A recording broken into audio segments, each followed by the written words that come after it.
قرآن سمجھنے کے بارے میں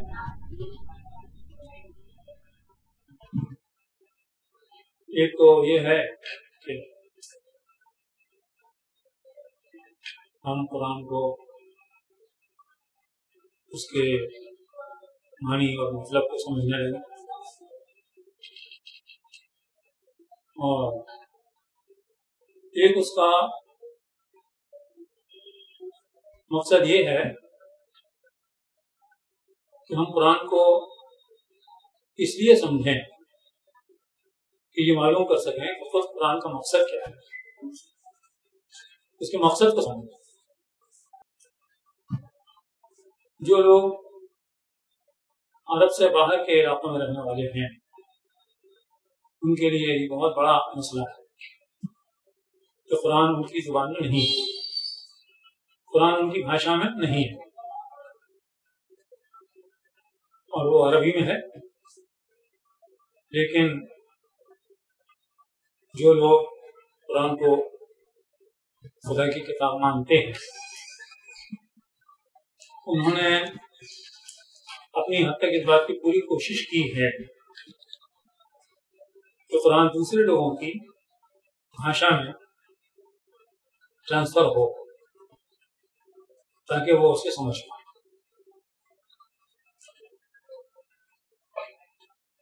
اس اعتبار سے اگر آپ دیکھیں تو ہندوستان میں جو بڑی بولی والی زبانیں ہیں تقریباً 14، ان زبانوں میں قرآن کا ٹرانسلیشن انواد ہو چکا۔ اب وہ کتنا کامیاب ہے، سمجھنے والے اس کو کتنا سمجھتے ہیں، یہ ایک الگ مسئلہ ہے، لیکن لوگوں نے یہ کوشش کی ہے، جیسے بنگالی، تمل، کنڑ، تیلگو، ہندی، گجراتی، مراٹھی اور دیگر زبانیں۔ ان زبانوں میں قرآن کا ٹرانسلیشن آپ ہندی میں کہیے انواد ہو چکا ہے اور لوگ اسے پڑھتے ہیں۔ ایک بات قرآن کے بارے میں یہ سامنے آئی ہے کہ جہاں کہیں کوئی لوگوں کا بڑا مجمع ہوتا ہے، بھیڑ ہوتی ہے، جیسے کوئی میلہ ہو، کوئی بک فیئر ہو، تو وہاں ایسے لوگ بک اسٹال لگاتے ہیں۔ اس میں یہ دیکھا گیا ہے کہ سب سے زیادہ پسند کی جانے والی کتاب قرآن ہے، اور دوسری زبانوں میں جو قرآن کی ٹرانسلیشن ہے وہ سب سے زیادہ لوگ پسند کرتے ہیں اور لے جاتے ہیں۔ تو اس سے یہ بھی معلوم ہوتا ہے کہ مسلمانوں کے علاوہ دوسرے جو لوگ ہیں ہندوستان میں رہنے والے، وہ قرآن کی طرف ان کا دھیان ہے، ان کی توجہ ہے، پڑھتے ہیں اور کتنا سمجھتے ہیں یا کتنا نہیں سمجھتے ہیں یہ ایک الگ مسئلہ ہے، اس کا کیا ری ایکشن ہوتا ہے یہ بھی ایک الگ مسئلہ ہے، لیکن اس کی طرف دھیان ہے، یہ بات سامنے آتی ہے۔ مسلمانوں میں بھی یہ پیاس بڑھی ہے تو مسلمان وہ قرآن کو سمجھنا چاہتے ہیں، جاننا چاہتے ہیں۔ اسی مقصد سے یہ سارا کام کیا گیا ہے اور ہو رہا ہے، ابھی بھی ہو رہا ہے۔ اس میں جو کمیاں محسوس ہوتی ہیں ان کو دور کرنے کی کوششیں جاری ہیں اور رہنی چاہیے۔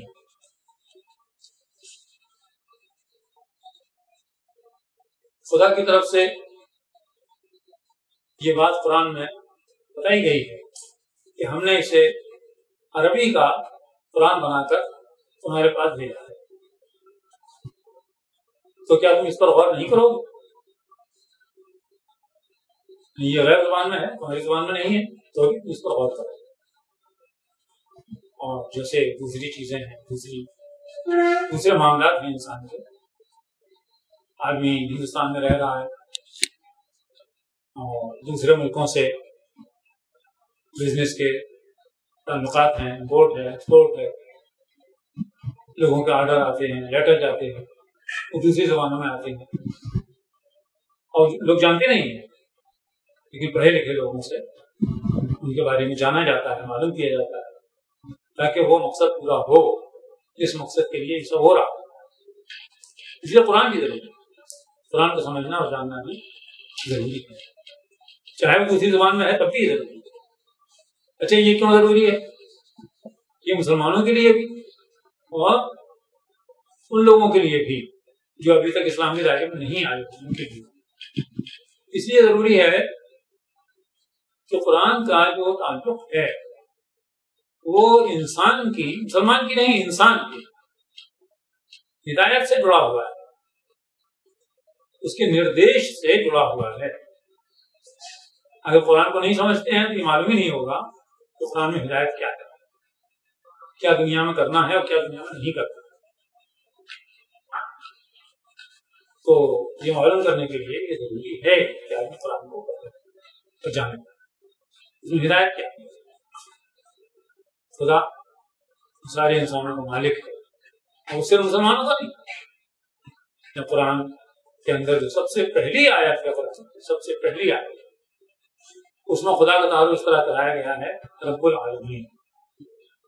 وہ سارے دنیا کے رہنے والوں کا مالک ہے، اس سے مسلمانوں کو مالک نہیں.